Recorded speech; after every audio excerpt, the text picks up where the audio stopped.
My name is Enrico Granara. I'm a senior official of the Italian Ministry of Foreign Affairs in charge of Mediterranean multilateral cooperation mechanism. And I'm very pleased today to open this session of the SETPLAN conference, which is dedicated to the macro-regional approaches on energy, innovation and research that will give us the opportunity to engage in a fruitful discussion on three specific areas: the Mediterranean basin, the Baltic and the Danube region. On my side I have Mrs. Costantinescu, Mr. Masera, Mr. Celozzi, Mr. Arvai and Mr. Kisel. I will focus on my presentation on the first thematic area, the Mediterranean basin, which is a privileged geostrategic area for Europe, also with regard to energy.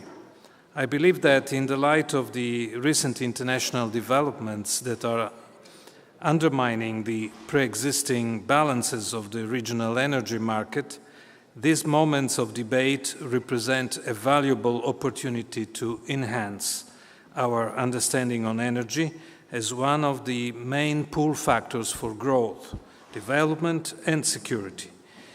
Recent geopolitical events, the worldwide energy competition, and the impact of climate change are triggering a rethink process of our energy and climate strategies. We must avoid Europe relying only to such a high extent on fuel and gas imports. And energy could play a pivotal role in the Mediterranean region, supporting a wider cooperation mechanism among all the nations around it. It is more than ever necessary, we think, to elaborate a new common strategy for higher energy security that encompasses economic growth and climate change policies. In doing so, it is necessary to identify shared goals and work together to achieve them. A well-defined energy security strategy should be addressed collectively, since a single country can only handle a little piece of the so-called global energy puzzle. This is also one of the commitments that has been recognized by the G7 energy ministerial meeting that Italy hosted in Rome in May 2014. In this context, advanced energy technologies can play a significant and key role when fighting against climate change and security energy supply. In fact, it is clear that Europe and other nations are now discussing at the COP20 in Lima and will be not able to meet ambitious targets on climate as well as on sustainable development without deploying more efficient energy technologies. Energy market regulations is another important factor for enabling a deeper degree of cooperation among different energy systems, especially among regulators of the Mediterranean. To this aim, I would like to draw your attention on the high-level conference jointly hosted in Rome, jointly between the Italian presidency of the EU and the European Commission, related on building a European Mediterranean energy bridge, the strategic importance of Euromed gas and electricity networks in the context of energy security. This conference was held in Rome, as I said, on November 19, with the participation of more than 40 countries, in fact, the entire UFM membership, relevant public and private stakeholders of the Mediterranean, such as regulators, the industry, and financial institutions. The Rome Conference has identified concrete initiatives to support partners in achieving their energy policy objectives towards a Euro-Mediterranean market integration. The issue of energy security has been discussed in depth along specific business lines. Energy efficiency, the role of gas for electricity, renewable energy, involvement of regulators and authorities. The conference was also the occasion for the signature of a memorandum of understanding between the Directorate General of Energy of the European Commission, the Association of the Mediterranean Energy Regulators, MEDREG, and the Association of the Mediterranean Transmission System Operators, MED-TSO, with the aim to establish a Euro-Mediterranean platform on regional electricity markets. The MOU strengthens the relationship between the two main energy associations of the Mediterranean region and the European Commission. The three parties share the vision that the creation of an integrated electricity market is to be achieved through a reliable institution setting. To attain this objective, it is indeed necessary to establish cooperation mechanisms at national and regional level to set up common rules and effectively allocate costs of regulated cross-border infrastructures. This will enable a better grid integration, which is the most efficient and profitable means to construct an energy bridge between the two shores of the Mediterranean, and also to move towards an integrated system whereby the risks, costs, and advantages will be shared. In this context, we should recall the role of the Union for the Mediterranean, an intergovernmental forum and potentially the only co-decision mechanism available to the European Union and the League of Arab States and countries, partners around the Mediterranean like Turkey and Israel. The UFM, as I said, is a multilateral partnership between EU member states, the EU Commission, and 15 Mediterranean countries, which aims at increasing the potential for regional integration and cohesion among the Euro-Mediterranean countries. One of the UFM's priority areas are alternative energies, electricity transmission capacity, the use of energy efficiency technologies to help compress energy demand increases. One of the next challenges to be faced jointly will concern the identification of technical and regulatory solutions to fit this vision to the new regional energy context, where the electricity demand is now concentrated in the south, while consumption in the northern shore are stagnant. This is a concrete and clear example of how international cooperation projects in research, development, and innovation can be crucial for the growth of a specific region, such as the case of the Euro-Mediterranean area, also considering their direct impact on regional integration. The EU pays particular attention to the need of strengthening energy security, as we know, which will largely depend on international cooperation with the European energy partners. Hence, a clear demand for an increased EU foreign policy engagement to support of energy policies. The European Energy Security Strategy, adopted by the Commission in May this year, has urged better synergies between energy objectives and foreign policy, while the last European Council conclusions in October, 3 weeks ago, also asked to use EU and member states' foreign policy instruments to convey consistent messages related to energy security, in particular to strategic partners and major energy suppliers. In this context, the Mediterranean basin and North Africa in particular are without any doubt the most important strategic areas for Europe. Regions of challenges and opportunities where Europe can contribute to foster a sustainable and efficient energy transition. Projects for new infrastructures are a case in point, which will ensure a fruitful cooperation among governments as well as private companies.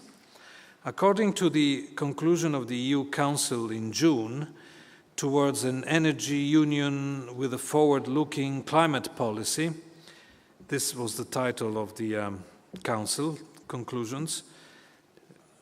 According to these conclusions, to ensure our energy future is under control, we need to build an energy union aiming at affordable, secure, and sustainable energy. The Council suggests that our energy and climate policies for the upcoming years must focus on A, affordable energies for companies and citizens by moderating energy demand, thanks to the enhanced energy efficiency, by completing our integrated energy market, by stimulating research, development, and the industrial European base in the energy field.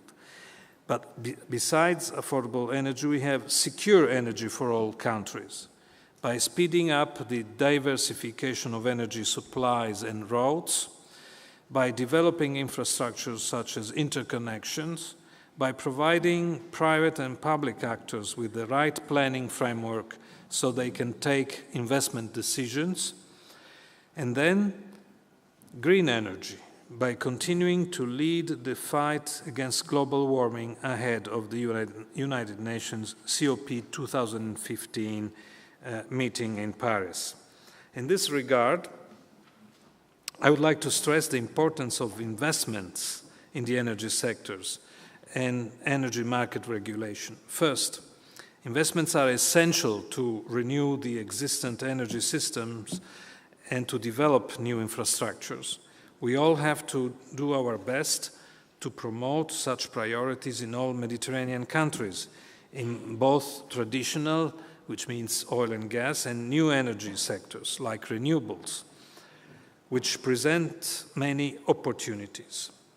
We need to invest in research, development, and innovation within the energy sector. In fact, research in the field of clean technologies and renewable energies and their development can create lasting, sustainable, and consistent advantages for our countries with energy growing demand and increase of population, such as the African countries, sub-Saharan countries in the southern shore. Both the conventional and unconventional oil and gas sector, as well as renewables, provide us with many opportunities. In perspective, the Mediterranean is a highly promising basin, and according to the EIA estimates, the potential for unconventional sources in North Africa is huge. Shale gas reserves could amount to up to 20 trillion cubic meters in Algeria alone. And in the conventional segment, one of the most promising recent discoveries, the Levantine Basin in the Eastern Mediterranean, could potentially greatly benefit the economies of Cyprus, Lebanon, Israel, and even Egypt, with a substantial positive effects on Europe's energy security. Finally, let me recall you, for the benefit of our discussion, how energy, environment, and climate change are indivisible subjects. As stated by the UN Secretary General Ban Ki-moon, we need more energy, and we need this energy to be affordable and sustainable for all. For this reason, we need to achieve in the medium term the implementation of decarbonization energy system policies to reduce greenhouse gas emissions and to diversify the energy mix, while at the same time reducing fossil fuels dependency. In this context, the conclusions adopted by the European Council at the meeting in Brussels on October 24th agreed on the 2030 climate and energy policy framework. This vision endorses 3 targets at EU level: at least 40% domestic reduction in greenhouse gas emissions by 2030, at least 20% for the share of the renewable energy consumed in the EU by 2030, and an indicative, non-binding target of at least 27% for improving energy efficiency by 2030, compared to projections of future energy consumption. These are ambitious targets, clearly, that can be achieved, and they also mark a substantial progress towards the attainment of international targets of greenhouse gas emission reduction, renewable energy, and energy efficiency. Setting out a long-term energy research, demonstration, and innovation agenda would help all countries to achieve these concrete strategic milestones by employing available resources in a smarter way through innovative planning and programming strategies. In today's challenging times, I believe that we are called to broaden the tools of our energy action. The perspective of encouraging integrated sustainability and energy partnerships, bringing together the experiences from different areas in Europe, the Mediterranean, the Baltic area, and the Danube region, is one significant aspect of this action, from local to global best practices, enabling Europe to set the pace and give strategic orientations, also at international level, for a debate about energy policies. Now it's my pleasure to encourage a debate, which I am sure will be fruitful on these topics, and I wish you a success to you all in this session of the conference. I will now give the floor to Mr. Masera, reminding all the speakers that they have 15 minutes time for their presentation, and then a session of question and answers will follow. Mr. Masera, you have the floor. Thank you.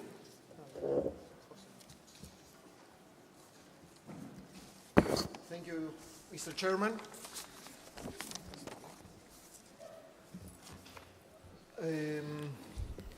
You have received the message that the regional approaches is now a sort of official statement in the European scene.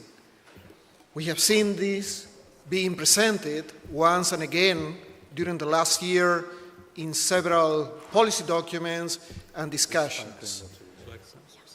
Already from the presentation of the 2030 framework, there was a clear indication that on top of the national plans, there was not just the encouragement, but also the request to think in terms of regional cooperation.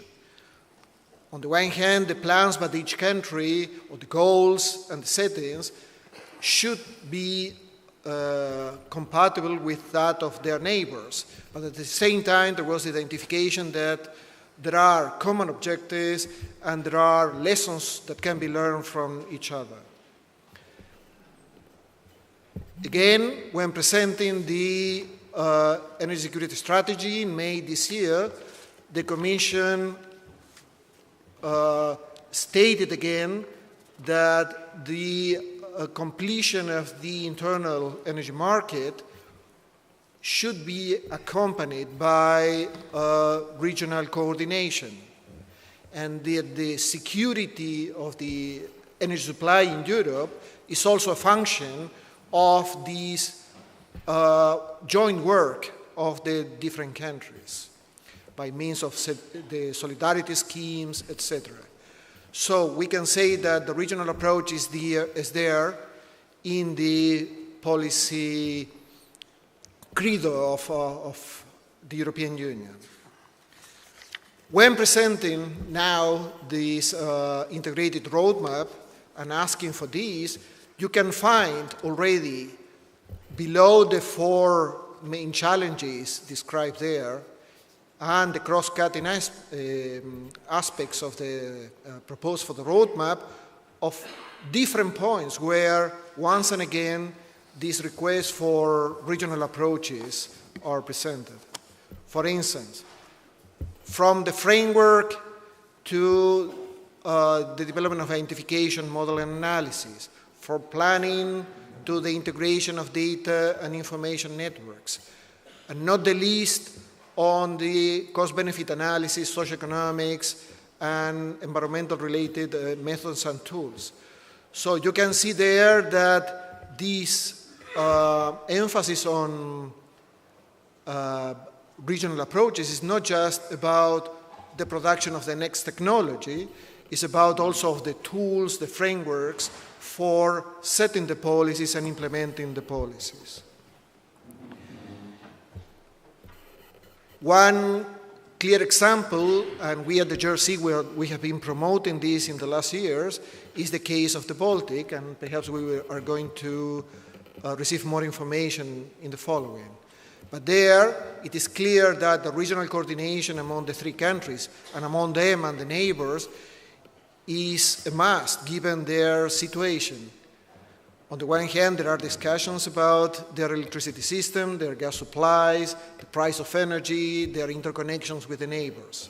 For that reason, already in December 2013, with partners in the region, we established a platform for talking together and discussing energy security issues based on science and with an eye on the policymaking processes. Another clear example, and it was mentioned, is the project of common interest, where we are discussing in a dialogue with the regional groups, applying different cost-benefit analysis and multi-criteria analysis in order to identify these projects that are by nature cross-border, are touching several countries and have producing benefits, and they have, let's say, significance from a regional point of view. Based on this experience and on the request by the new President of the Commission, Mr. Juncker, of a resilient energy union where science should play a role in the definition and implementation of the energy-related policies, we are proposing a network that, making use of science, can better help the policymakers in the understanding of all the complexities, all the factors, and the potential impact of their decisions. This network can be seen as an expanded JRC because the mission of the JRC, in the context of the set plan, in the context of any other energy policies, is to support our colleagues in Brussels. We are the scientific branch of the Commission, providing this scientific support to policies. In this case, what we are proposing is to expand this by networking with national poles that can help us in understanding the local reality and to having access to the best available science in Europe. The goal is to be able to organize the national contribution by getting the support of the different stakeholders, channeling their contribution through and towards this network. Some steps have been done during the last year. The last one has been an official presentation of this concept in the last high-level conference on the Mediterranean a couple of weeks ago here in Rome. And with the support of the other services of the Commission, we hope to organize an official launch of the initiative in the first quarter of next year. Okay, thanks for your attention.